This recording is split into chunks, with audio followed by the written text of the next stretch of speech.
मधु अपने बेटे यश के लिए दुल्हन ढूंढने में लगी थी, लेकिन जाने क्या बात थी कि यश किसी भी लड़की को देखकर हाँ ही नहीं करता था। छाया, पता नहीं जब भी शादी की बात करो ये यश गोल गोल बातें करके क्यों निकल जाता है। तो पता करना कहीं कोई और बात तो नहीं है। ठीक है मम्मी, मैं भैया से निकलवाने की कोशिश करती हूँ, आखिर उनके मन में क्या है। फिलहाल ना मेरी फ्रेंड जूही आ रही है, प्लीज़ आप उसके लिए चाय बना दो। अच्छा ठीक है, तुझे कहने की जरूरत नहीं है। यह जूही तो शक्ल से ही इतनी सीधी लगती है, उसे देखकर तो खुद ब खुद मेरा मन पसीज जाता है। उसके लिए मैं चाय के साथ नाश्ता भी बना दूंगी। कुछ ही देर में छाया की सहेली जूही उसके घर आती है। मम्मी देखो जूही आ गई है, आप चाय बना दो ना प्लीज़। अरे छाया, आंटी जी हमारे लिए चाय बनाए और हम बैठकर गप्पे लगाए, ये कोई अच्छी बात तो है नहीं। तुम ऐसा करो, आराम से बैठो, चाय मैं बना देती हूँ। अरे आंटी जी आप अंदर जाकर आराम करिए, मैं चाय बना देती हूँ। अरे बेटा, एक मेरी बेटी है और एक तू है। जिस घर जाएगी ना बड़े लकी होंगे वो लोग। मधु के मुंह से ये बात सुनकर जूही शर्मा कर वहां से चली जाती है। 2 दिन बाद मम्मी आपने मुझसे पता करने को कहा था ना कि भैया शादी में इंटरेस्ट क्यों नहीं ले रहे हैं। उन्हें शादी में इंटरेस्ट इसलिए नहीं है क्योंकि उन्हें मेरी फ्रेंड जूही में इंटरेस्ट है।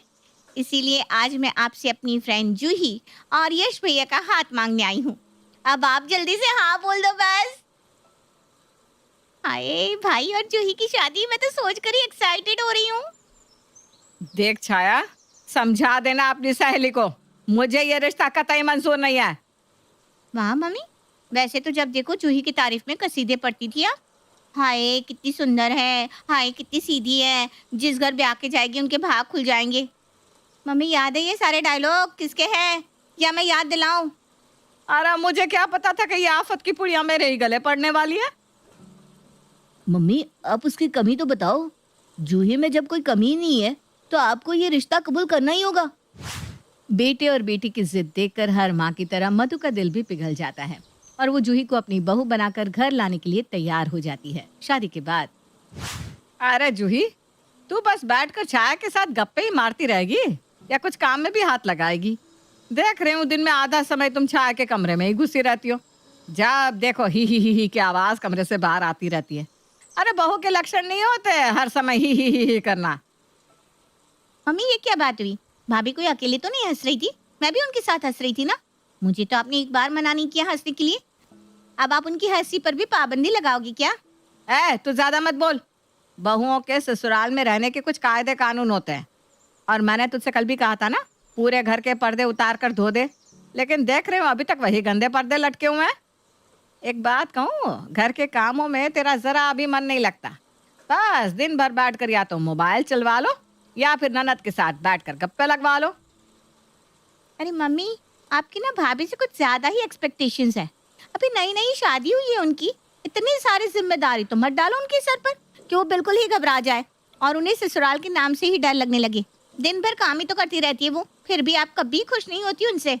तू ना ज्यादा हिमायतन मत बनाकर इसकी। बहू बहू होती है और बेटी बेटी। बहू को सर पर नहीं बिठा पाएंगे हम लोग। और काम करके कौन सा एहसान करती है ये? बहुएं घर में होती है किस लिए? ये काम नहीं करेगी तो और कौन करेगा? मम्मी वैसे तो आप बहुत कहते थे हम बहू को बेटी समझते हैं, लेकिन बेटी वाली कोई बात तो दिखती नहीं है मुझे आपके व्यवहार में। मुझे तो आप हर काम के लिए बच्ची है कहकर टाल देती हो। और भाभी भी तो मेरी हम उम्र है ना, उनसे आप चाहती हो कि पूरे घर का काम करवा लो। अरे कुछ दिन पहले तक वो भी तो अपने मम्मी पापा के लिए छोटी बच्ची ही थी ना। ऐसे अचानक से रातों रात कैसे सब कुछ सीख जाएंगी? थोड़ा टाइम तो लगता है ना। बेटी की बातों के सामने मधु निशब्द हो जाती है और मुंह बनाकर वहां से चली जाती है। शाम के समय जूही, आज हम दोनों शाम को बाहर डिनर पर चल रहे हैं। अरे वाह, ये तो बहुत अच्छा आइडिया है। छाया को भी साथ ले चलते हैं ना। पहले मूवी देखेंगे, उसके बाद में डिनर करेंगे, बहुत मजा आएगा। अरे यार जूही, कोई हस्बैंड वाइफ का प्राइवेट मोमेंट भी होता है कि नहीं? हर जगह छाया को लेकर जाना जरूरी है क्या? हम जब भी कहीं बाहर जाते हैं तुम छाया को इनवाइट कर ही लेती हो, फिर तुम दोनों ननद भाभी पूरे रास्ते में हाथ डाले घूमती रहती हो और मैं पागलों की तरह बस तुम्हारा शॉपिंग बैग लेकर पीछे पीछे घूमता हूँ। अरे तुम्हें तो खुश होना चाहिए ना कि तुम्हारी बीवी और बहन की इतनी अच्छी ट्यूनिंग है, और तुम चिढ़ रहे हो। मैं चिढ़ नहीं रहा हूँ, लेकिन तुम्हें तो समझना चाहिए ना कुछ। जाने दो, मुझे समझ नहीं है। इस घर में मुझे समझने वाला कोई नहीं है सिवाय छाया के। वो मेरा सबसे बड़ा इमोशनल सपोर्ट है। वो ना होती तो पता नहीं मेरा क्या होता। सुबह से लेकर रात तक मैं घर के काम करती हूँ, लेकिन मम्मी जी को तो बस मेरी कमियां ही नजर आती हैं। जिन बातों के लिए छाया मेरे लिए स्टैंड लेती है ना, असल में तुम्हें लेना चाहिए। मम्मी की गलत बातों को देखकर तुम आंख बंद कर लेते हो, लेकिन वो मेरे सामने एक शील्ड की तरह खड़ी हो जाती है। तुमने तो अपनी इच्छा से मुझसे शादी की है ना। कितने वादे किए थे तुमने कि सुख दुख में मेरा साथ निभाओगी, लेकिन बदले में क्या किया मेरे लिए बताओ। तुम्हारी बात बिल्कुल सही है जूही। मैं सच में शादी के बाद तुम्हारी तरफ देखना और तुम पर ध्यान देना मैंने बिल्कुल बंद कर दिया। मैं जानता हूँ मम्मी तुम पर कुछ ज़्यादा ही दबाव बनाती है, लेकिन फिर भी मैं चुप रहता हूँ। मम्मी को तो मैं बदल नहीं सकता, लेकिन वादा करता हूँ आज से घर के कामों में मैं तुम्हारी मदद किया करूँगा। अब तो तुम खुश हो ना? मुझे समझने के लिए थैंक यू यश। अगले दिन यश रसोई में जूही के साथ खाना बनाने में मदद कर रहा था। अरे देखो तो, आज से पहले तो कभी रसोई में आकर एक गिलास पानी भी नहीं पिया, और बीवी आ गई तो उसके साथ काम करवा रहा है। 4 लोगों का खाना नहीं बनता आजकल की लड़कियों से। कुछ देर बाद, अरे यश, इतनी दोपहर में छत पर क्या करने जा रहा है? बाहर बहुत धूप है बेटा। मम्मी जूही के साथ कपड़े सुखाने जा रहा हूँ, उसकी थोड़ी हेल्प हो जाएगी। अरे जोरों का गुलाम बना लिया है मेरे बेटे को एकदम से। पता नहीं क्या टोना टोटका कर दिया है इसने। बेटा हो या बेटी, सब इसी के गुण गाते रहते हैं। अब ये 4 कपड़े सुखाने के लिए भी इसे मदद चाहिए। बोलो, ये क्या बात हुई मम्मी? भैया ने भाभी की काम में जरा सी मदद क्या कर दी, वो जोरू के गुलाम हो गए? ये तो अच्छी बात है ना कि वो भाभी की प्रॉब्लम समझ रहे हैं और उनके काम में मदद कर रहे हैं। आप ही तो हमेशा भैया पर चिल्लाती रहती थी ना कि थोड़ी सी काम में हेल्प कर दिया कर। आपकी हेल्प करते थे तब तो ठीक था, भाभी की कर रहे हैं तो गलत हो गया। मम्मी, कल को मेरी शादी होगी तो मैं भी तो चाहूंगी ना मेरा पति काम में थोड़ी मदद कर दे। तो मेरे पति को भी आप ऐसा ही कहेंगी? तुझसे तो बात करना ही बेकार है। लगता ही नहीं कि तू मेरी बेटी है। हर बात में मेरा दोष निकालती रहती है, भाभी की चमची कहीं की। मैं चमची नहीं हूँ मम्मी, मैं बस गलत को गलत कह रही हूँ। और पता नहीं आपको क्या हुआ है, जब से भाभी आई हैं आपकी पर्सनालिटी ही चेंज हो गई है। आप हमेशा उनमें बुराई क्यों देखती रहती हैं? कुछ दिन बाद, भाभी, आज मैंने अपने सारे पुराने दोस्तों को घर पर बुलाया है, पार्टी करेंगे, बहुत मजा आएगा। अरे लेकिन मम्मी जी। मम्मी गई है ना मामा के घर 2 दिन के लिए, हमारी छुट्टी। शाम को, अरे जूही आज हम लोग डिनर पर चलते हैं। लेट नाइट शो देखेंगे, डिनर करेंगे और तुम्हारी मनपसंद शॉपिंग भी। बताओ कैसा प्लान है? प्लान तो बहुत अच्छा है, लेकिन एक प्रॉब्लम है। देखो जूही प्लीज, आज छाया हमारे साथ नहीं जाएगी। बिल्कुल सही कहा, आज छाया साथ नहीं जाएगी, क्योंकि आज तो मैं भी नहीं जाऊंगी। आज छाया ने घर पर पार्टी रखी है, हमारे और भी दोस्त आ रहे हैं। क्या है यार ये सब? मुझे ऐसा लगता है कि शादी तुमने मुझसे नहीं छाया से की है। भाड़ में जाओ दोनों। अरे इसमें अपसेट होने की क्या बात है? ऐसे करो तुम भी हमारे साथ पार्टी ज्वाइन कर लो, बहुत मजा आएगा सच में। ठीक है, इसी बहाने तुम्हारे साथ थोड़ा टाइम स्पेंड करने को तो मिलेगा, वरना तुम तो भूल ही गई हो कि पति नाम का प्राणी भी घर में रहता है। शाम को, अरे वाह जूही, तुम तो इस ड्रेस में आज बहुत अच्छी लग रही हो। Thank you. आप भी जल्दी से रेडी होकर आ जाओ, तब तक मैं किचन में हूँ। यश तैयार होकर रसोई में आता है तो देखता है कि जूही जूस तैयार कर रही है। देखो तो जूही, मैं कैसा लग रहा हूँ? आप बहुत अच्छे लग रहे हैं भैया, और मैं जूही नहीं छाया हूँ। अरे लेकिन अभी तो ये ड्रेस जूही ने पहनी थी। पहनी थी नहीं, पहनी है। ये देखो, हम दोनों ने सेम ड्रेस पहनी है, और ये दोनों ड्रेस मेरी प्यारी ननद रानी छाया लेकर आई है, ताकि हम दोनों की जोड़ी एकदम बेमिसाल लगे पार्टी में। भैया और भाभी की शादी के 6 महीने पूरे होने की खुशी में ही मैंने आज ये पार्टी रखी है, और इस मौके पर ये मेरी तरफ से आप दोनों के लिए तोहफा। तोहफा? हाँ भैया, आप दोनों अपनी हाफ एनिवर्सरी मनाने मनाली जा रहे हो। ये रही आपके टिकट और होटल की बुकिंग। बहन की बात सुनकर यश ने प्यार से उसे गले लगा लिया। उसे समझ में आ गया था कि इन ननद भाभी का प्यार अनमोल है, और छाया के होने से उनके प्यार में कमी नहीं आ रही, बल्कि वो तो एक मजबूत पिलर की तरह उनके रिश्ते को संभाले हुए है। आपने अक्सर ननद भाभियों के बीच में नोक झोंक देखी होगी, लेकिन यहाँ कुछ अलग ही था। नेहा, जो अपनी ननद प्रिया से बेहद प्यार करती थी, उन दोनों के बीच ननद भाभी का रिश्ता नहीं बल्कि बहनों जैसा प्यार था। यहाँ तक कि वो दोनों एक दूसरे से बहनों से भी बढ़कर प्यार करती थी। ऐसे ही एक दिन, प्रिया, आज शाम के खाने में क्या खाओगी? क्या भाभी, आप ही ना कैसी बात करती हो। आज आपकी और भैया की एनिवर्सरी है, इसलिए आज हम सब शाम का खाना बाहर जाकर खाएंगे। ये पॉसिबल नहीं है प्रिया, तुम तो जानती हो ना तुम्हारे भैया कितने बिजी रहते हैं। कैसी बात करती हो नेहा? आज के दिन में बिजी कैसे रह सकता हूँ? आज तुम मेरी ज़िंदगी में आई थी और आज का दिन मैं कभी वेस्ट नहीं कर सकता। ठीक है भाई, ठीक है, आप दोनों की बहुत बातें हो गई। अभी आप दोनों जाइए, नहीं तो आप दोनों को ही लेट हो जाएगा। आज मैं कहीं नहीं जा रहा क्योंकि आज मैंने ऑफिस से छुट्टी ली है। पर भैया मुझे तो अपनी इंस्टीट्यूट जाना है ना, अगर मैंने आज अपनी क्लास छोड़ी ना तो बहुत लॉस हो जाएगा। आप जानते हो ना लॉयर की पढ़ाई कितनी टफ होती है। इतना बोलकर प्रिया वहाँ से चली जाती है। शाम के 7 बज चुके थे लेकिन प्रिया अब तक घर नहीं आई थी। अनुराग, शाम के 7 बज रहे हैं पर प्रिया अब तक घर नहीं आई। उसको कॉल करके पूछो ना कहाँ रह गई। आप तो जानते हो ना हमारी एनिवर्सरी पर वो कितनी एक्साइटेड है, इसलिए मैं चाहती हूँ कि आज शाम का डिनर वो हमारे साथ करे। हाँ हाँ, क्यों नहीं, मैं भी फ़ोन करके पूछता हूँ। अनुराग अपनी बहन प्रिया को फ़ोन लगाता है। आई एम सॉरी भैया, आज मुझे आने में देर हो जाएगी। एक्चुअली ना मेरी ट्रेनिंग चल रही है, इसलिए मुझे देरी हो जाएगी। वैसे मैंने आप दोनों के लिए 5 स्टार होटल बुक किया है, आप दोनों चले जाइए। अरे पर प्रिया। अनुराग कुछ बोल पाता उससे पहले ही प्रिया फ़ोन कट कर देती है, जिसके बाद अनुराग अपनी पत्नी नेहा को सारी बात बताता है। अनुराग, मैं उसके बिना कैसे चल सकती हूँ? तुम जानती हो ना प्रिया मेरी ननद नहीं बल्कि बहन से भी बढ़कर है, और मैं अपनी बहन को छोड़कर अपनी एनिवर्सरी कैसे सेलिब्रेट कर सकती हूँ? नेहा बाहर जाने से मना कर देती है। अनुराग उसे बार बार समझाता है और अनुराग के समझाने पर नेहा बाहर जाने के लिए तैयार हो जाती है। जब वो लोग 5 स्टार होटल में जाते हैं तो उनके स्वागत में कई सारे वेटर थे, साथ ही उनके वेलकम के लिए ज़मीन पर फूल भी थे। ये देखकर नेहा की आंखों में आंसू आ जाते हैं और उसका प्यार अपनी ननद के प्रति और ज़्यादा गहरा हो जाता है। ऐसे ही दिन बीतते हैं और एक दिन दोनों ननद भाभी आपस में बैठकर हंसी मजाक कर रही होती है, पर तभी उनके दरवाजे पर किसी के आने की दस्तक होती है। अरे मौसी जी, आप यहाँ कैसे? क्या बिटिया, मुझे देख कर तुझे खुशी नहीं हुई जो पूछ रही है? अरे नहीं मौसी जी, ऐसी कोई बात नहीं।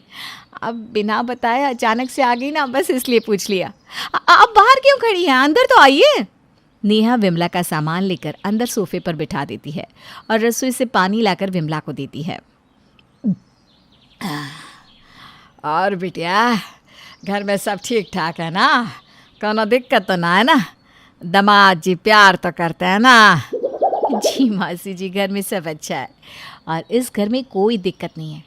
इतना प्यारा परिवार मिला है, और तो और मुझे इस घर में बहन जैसी ननद भी मिली है। बहुत बढ़िया बिटिया, चल तनिक हम आराम कर लेते हैं, सफ़र में बहुत ही थकान सी हो गई है।